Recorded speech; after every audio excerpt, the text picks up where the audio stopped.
Shalom, selamat pagi Bapak Ibu yang terkasih di dalam nama Tuhan Yesus Kristus. Kita bersyukur kalau hari ini kita masih boleh bangun dengan tubuh yang diberkati Tuhan. Dan pagi hari ini kembali kita akan merenungkan firman Tuhan. Namun sebelumnya mari kita satu dalam doa. Bapa kami yang bertakhta di dalam kerajaan surga, kembali kami datang ke hadapan-Mu Bapa. Kami mengucap syukur untuk seluruh berkat-Mu di dalam kehidupan kami. Kami mengucap syukur untuk penyertaan-Mu sepanjang malam. Hingga pada pagi hari ini kami boleh bangun dengan tubuh yang diberkati Engkau. Terima kasih Tuhan Yesus. Dan kembali kami mau belajar sebagian dari firman-Mu. Mari Bapa, berkati kami, urapi kami, mampukan kami Tuhan untuk mengerti, memahami, dan terlebih mampu melakukannya di dalam kehidupan kami. Terima kasih Tuhan Yesus. Haleluya. Amin. Bapak Ibu yang terkasih di dalam nama Tuhan Yesus Kristus, tema perenungan kita pada pagi hari ini saya beri judul Jangan Pernah Menyerah. Namun sebelumnya mari kita buka Alkitab kita dan kita akan baca bersama-sama dari Markus 10 ayat 46 sampai 52. Judulnya Yesus menyembuhkan Bartimeus. Lalu tibalah Yesus dan murid-muridnya di Yeriko. Dan ketika Yesus keluar dari Yeriko bersama-sama dengan murid-muridnya dan orang banyak yang berbondong-bondong, ada seorang pengemis yang buta bernama Bartimeus. Anak Timeus duduk di pinggir jalan. Ketika didengarnya bahwa itu adalah Yesus orang Nazaret, mulailah ia berseru, "Yesus anak Daud, kasihanilah aku." Banyak orang menegurnya supaya ia diam. Namun semakin keras ia berseru, "Anak Daud, kasihanilah aku."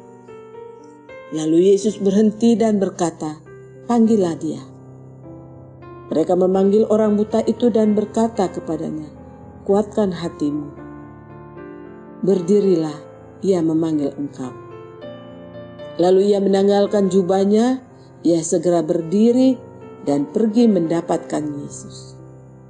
Tanya Yesus kepadanya, "Apa yang kau kehendaki supaya aku perbuat bagimu?" Jawab orang buta itu, "Rabuni, supaya aku dapat melihat." Lalu kata Yesus kepadanya, "Pergilah, imanmu telah menyelamatkan engkau." Pada saat itu juga melihatlah ia, lalu ia mengikuti Yesus dalam perjalanannya. Ayat yang menjadi perenungan kita pada pagi hari ini terambil dari ayatnya yang ke-47. Ketika didengarnya bahwa itu adalah Yesus orang Nazaret, mulailah ia berseru, "Yesus anak Daud, kasihanilah aku." Saudara-saudaraku yang terkasih di dalam nama Yesus Kristus, saya yakin kalau kita semua sudah tahu kisah ini. Kisah di mana Bartimeus si pengemis buta, anaknya Bapak Timeus, disembuhkan oleh Yesus. Kisah ini diceritakan dalam Injil Matius, Markus, dan Lukas, yaitu saat Yesus sedang melakukan pelayanannya ke beberapa kota dan sampailah di kota Yeriko. Bartimeus si pengemis buta sehari-harinya duduk di pinggir jalan dan mungkin ia berpikir sudah tidak ada harapan untuk sembuh. Namun saat ia mendengar Yesus melewati jalan di mana dia berada saat itu, dia langsung memiliki pengharapan. Dengan segera ia berteriak, Yesus, anak Daud, kasihanilah aku. Dari sini kita bisa melihat bahwa Bartimeus sungguh sangat menderita. Ia menderita karena kebutaannya, sehingga ia harus mengemis. Ia harus duduk di pinggir jalan panas-panasan dan banyak debu. Tapi saya percaya, walaupun Bartimeus buta, dia tidak hanya sekedar tahu siapa itu Yesus, tetapi dia juga mengenal dengan baik siapa Yesus, yaitu anak Daud. Dan dia percaya akan kuasa Yesus, sehingga dia terus berteriak walaupun banyak orang yang menegur dia. Mungkin orang-orang itu merasa berisik. Si Bartimeus ini berteriak-teriak terus. Atau juga mungkin orang-orang ini menganggap Bartimeus tidak layak, tidak sopan, dan orang hina. Karena Bartimeus cacat, buta, dan juga dia seorang pengemis. Tapi karena Bartimeus mengenal dengan baik siapa Yesus, bukan hanya sekedar tahu, makanya dia tidak putus asa. Dia tidak menyerah saat orang-orang menegur, bahkan melarang dia. Dia terus berteriak sampai akhirnya Yesus mendengar teriakannya dan menyuruh murid-muridnya untuk memanggil Bartimeus. Sehingga terjadilah interaksi dan komunikasi di antara Yesus dan Bartimeus. Sehingga terjadilah mujizat. Jadi apa yang tak mungkin menjadi mungkin bagi Yesus. Saudara-saudaraku yang terkasih di dalam nama Yesus Kristus, mari kita juga melihat apa yang sudah dilakukan oleh para penemu di dunia ini. Seperti Thomas Alva Edison, Alexander Graham Bell, dan lain-lain. Mereka itu semua terkenal hari ini tidak lahir dari usaha semalam.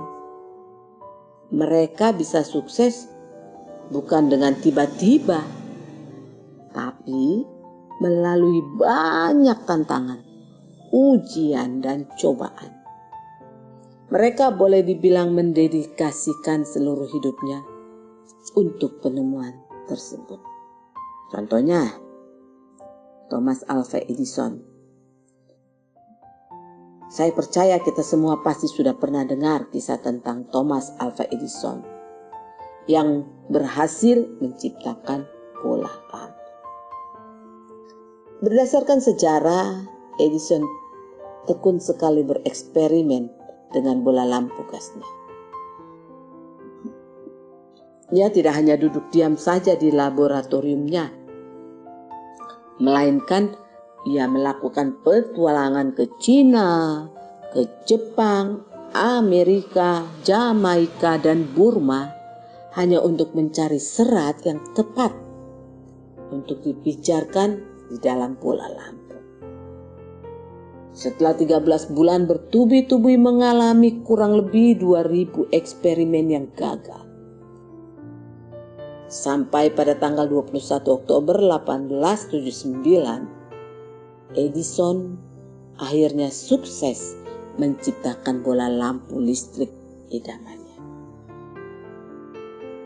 Ini menunjukkan bahwa mereka, para penemu itu, membuktikan diri dengan hasil dari perjuangan keras mereka,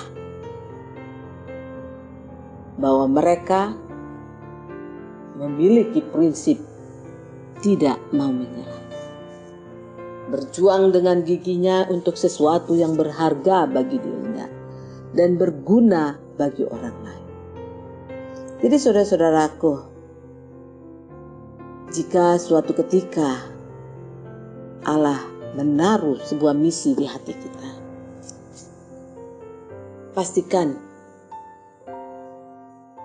bahwa kita sadar jika nantinya kita pun akan menghadapi berbagai-bagai hambatan, seperti adanya penundaan, adanya kesulitan, adanya tantangan yang menghalangi langkah kita, menghadapi jalan memutar, bahkan jalan buntu selama kita mengemban misi tersebut. Semua itu adalah hal yang wajar dan biasa kita alami dalam hidup. Maka, satu hal yang perlu kita perhatikan adalah bagaimana kesiapan kita pada waktu menghadapi tantangan semuanya itu. Seperti yang dialami oleh Nuh. Saudara-saudara tahu berapa lama Nuh membangun Batrah seperti yang Tuhan minta. Diperkirakan sekitar 120 tahun. Apakah saudara-saudara bisa membayangkan harus mengemban sebuah proyek misi tanpa ada seorang pun di lingkungan kita yang mendukung dan yang memberi semangat kepada kita? Saat Nuh membuat Batrah di atas gunung, semua orang mentertawakan dia, mengejek, bahkan mengatai bahwa Nuh sudah gila. Tidak ada yang mendukung dia. Tapi Nuh tetap percaya kepada Tuhan. Dan ketika ia mendengar peringatan Tuhan tentang sesuatu yang akan terjadi di masa mendatang,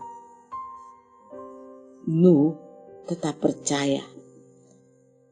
Walaupun saat itu belum ada atau tidak ada tanda-tanda bahwa akan terjadi banjir besar seperti yang Tuhan katakan kepadanya. Saudara-saudara, kita yakin bahwa mungkin kadang ada juga hari-hari di mana Nuh merasa enggan untuk mengerjakan Batrah tersebut. Tetapi selama 43.800 hari lamanya, ia tetap taat, pergi ke tempat yang sama terus-menerus dan mengerjakan tugasnya. Ia tidak pernah menyerah. Nah, saudara-saudaraku yang terkasih di dalam nama Yesus Kristus, saat kita harus melewati keadaan yang tidak baik, ada sebagian orang mungkin tetap berusaha untuk mengatasi keadaannya demi meraih kemenangan. Ibarat seorang olahragawan yang ketika gagal dalam pertandingan tetap bangkit, maka keberhasilan pun pasti dapat diraihnya. Namun sebaliknya, ada sebagian orang yang menjadi pesimis dan menyerah pada keadaan. Hidupnya akan sulit untuk meraih kemenangan. Karena pesimis itu merupakan penghambat dalam kita meraih impian. Saudara-saudaraku yang terkasih di dalam nama Yesus Kristus, sebagai umat Tuhan, kita tidak boleh menyerah. Sebab Yesus selalu membuka jalan. Di dalam Tuhan akan ada solusi bagi keadaan apapun. Sebab Tuhan mampu melakukan perkara yang besar. Maka dari itu, kita harus mempunyai pola pikir bahwa kita ini adalah orang yang menang. Dan sikap kita harus selalu optimis. Dan ingatlah, keadaan yang tidak baik yang mungkin sedang kita hadapi bukan berarti bahwa kita akan mengalaminya selamanya. Segalanya dapat berubah. Hidup kita juga tidak tergantung dengan nasib. Tuhan tidak pernah menghendaki kita menjadi orang yang lemah dan yang mudah pasrah pada keadaan. Jadi, kita harus tetap maju dan fokus pada tujuan Allah bagi kita. Roma 8 ayat 37 katakan bahwa kita ini adalah orang-orang yang menang di dalam Tuhan. Seorang pemenang bukanlah orang yang mudah menyerah pada apa yang dihadapi, tapi ia akan berusaha sekalipun ia sempat gagal sampai akhirnya ia berhasil memperoleh kemenangan. Terlebih di dalam Tuhan, karena Dia pasti memberi kemenangan. Dengan demikian hidup kita tidak akan pernah dikalahkan oleh keadaan. Melainkan kita harus dapat mengalahkan keadaan tersebut. Untuk itulah, mari saudara-saudara, kita maju ke depan. Kita tetap berusaha menghadapi segala keadaan apapun dan memandang hari esok dengan penuh keyakinan. Kita harus dapat menghadapi keadaan tersebut dan bukannya menghindari. Karena itu mintalah selalu kekuatan dari Tuhan agar dalam menghadapi semuanya, dan Tuhan akan selalu menyertai kita dan memampukan setiap kita. Tuhan juga telah berjanji akan menyediakan hari depan yang baik bagi kita, seperti dikatakan dalam Yeremia 29 ayat 11. Sebab aku ini mengetahui rancangan-rancangan apa yang ada padaku mengenai kamu. Demikianlah firman Tuhan, yaitu rancangan damai sejahtera dan bukan rancangan kecelakaan, untuk memberikan kepadamu hari depan yang penuh harapan. Biarlah janji Tuhan ini boleh menjadi pegangan bagi setiap kita, sehingga membuat kita tidak mudah menyerah. Jadi, jangan menyerah ketika mimpi-mimpi Anda belum terwujud. Jangan menyerah ketika pernikahan Anda mungkin sedang mengalami goncangan. Jangan menyerah ketika penyakit menderamu saat ini. Jangan pernah menyerah karena Allah selalu memegang kendali atas hidup kita. Karena kita belum mencapai bab akhir dari lembaran kehidupan kita. Tuhan sudah menuliskan semuanya. Hanya saja kita belum mengetahui endingnya. Karenanya pilihan saat ini ada pada kita. Untuk kita tetap maju atau kita menyerah. Pastikanlah bahwa kita adalah orang yang pantang menyerah. Karena kita memiliki Yesus yang akan memampukan dan sanggup melakukan perkara yang besar. Karena mata Tuhan menjelajah seluruh bumi untuk melimpahkan kekuatannya kepada mereka yang bersungguh hati terhadap Dia. 2 Tawarik 16 ayat 9a. Sangat jelas bahwa Tuhan sedang mencari orang yang bersungguh hati kepadanya. Bukankah Anda termasuk orang yang bersungguh hati tersebut? Nah, jadi Jangan menyerah. Jangan pernah menyerah. Karena Yesus beserta dengan kita. Amin. Mari kita satu dalam doa. Kembali kami datang menghadap kepadamu ya Bapa Surgawi. Kami mengucap syukur atas firman-Mu hari ini yang mengingatkan kami untuk tetap percaya akan penyertaan dan kuasa-Mu atas hidup kami. Dan mengingatkan kami untuk tidak pernah menyerah. Karena itu berikan kami kekuatan, berikan kami kemampuan dalam menghadapi setiap perkara dalam hidup kami. Terima kasih Bapa, hanya di dalam nama Tuhan Yesus Kristus kami berdoa dan mengucap syukur. Amin.